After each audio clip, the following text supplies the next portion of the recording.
I'd like to tell you a little bit about our philosophy that kind of guides us in how we treat our clients here at the firm. I've been doing this for a little over 30 years now, and back in the day, we used to call really good service first class. Wow, that's first class service. Now, because of social media and things like that, I think everywhere I look, I see this kind of notation, 5-star.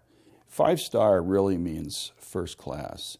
And when we talk about first class, 5-star service, we're really talking about a number of things that make our clients' experience with us as lawyers and as a law firm just an excellent experience. One that they'll want to tell their friends about, good enough that they will want to come back if, heaven forbid, they have another problem.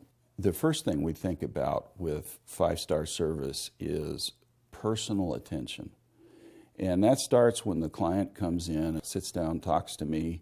I talk to that client. I may spend an hour with the client. I may spend 2 hours with the client. But what I'm doing is I'm getting to know that person. I'm finding out what matters to my client. What problem does my client really have, and what's on their mind? And that takes a little bit of time, and it requires that you do it face-to-face. That's not something I can delegate to a legal assistant or non-attorney here at the firm. And so whenever our clients come in, they're always meeting face-to-face with the attorney.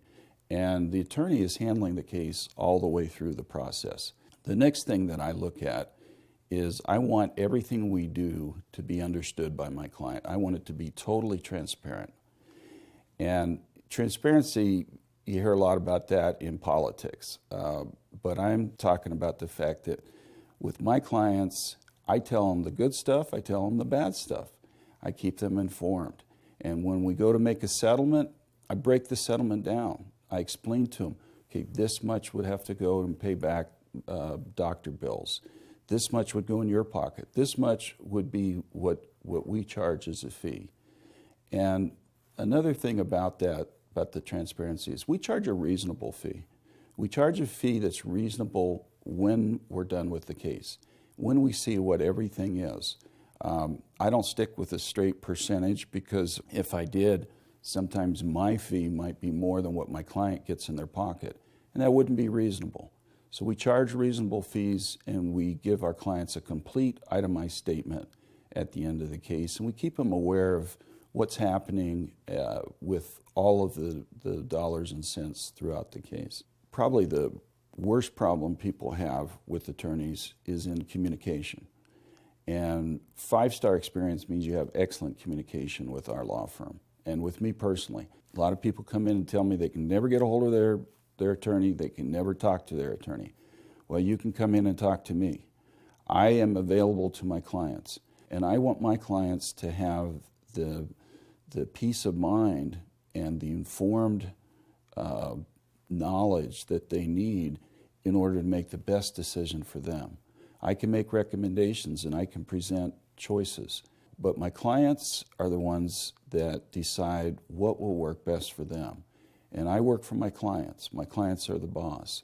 The other part of communication that I think is critical is the part where your client's life is turned upside down.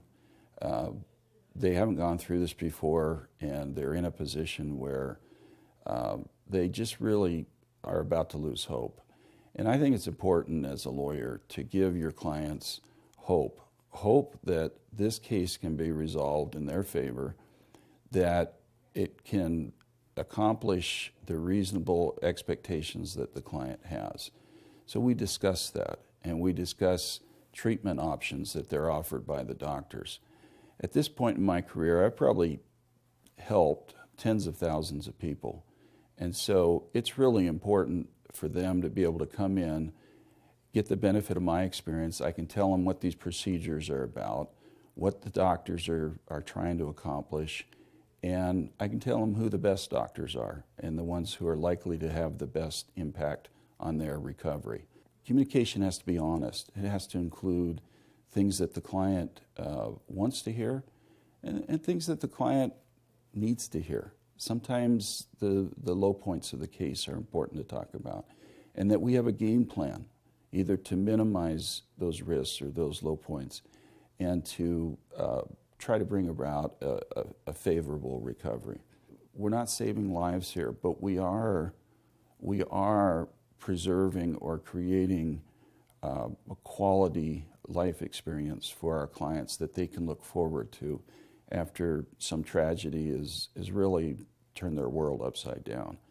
And I think that's very important. People are looking for hope, honest feedback, but hope. And again, with the experience and the success that I've had in helping people solve problems, that's what I really think I offer my clients. I offer them hope, honesty, integrity, great communication, and transparency. And with all of that, we hope that they'll have a 5-star experience and that they'll want to go tell their friends. That's really our goal at the end of the day, that they would feel good enough to share this with their family members, their neighbors, their friends, their co-workers. And when we go down that journey and go through that process with our clients, it often ends with hugs. And I know one thing, you don't get a hug working for the insurance company.